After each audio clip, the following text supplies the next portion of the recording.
سبح اسم ربك الأعلى الذي خلق فسوى والذي قدر فهدى والذي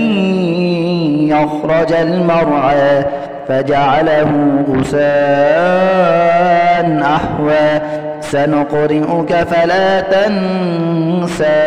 إلا ما شاء الله إنه يعلم الجهر وما يخفى ونيسرك لليسرى فذكر إن نفعت الذكرى سيذكر من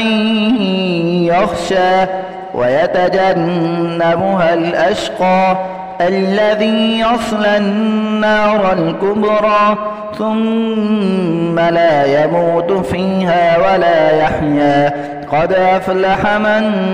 تزكى وذكر اسم ربه فصلى بل تؤثرون الحياة الدنيا والآخرة خير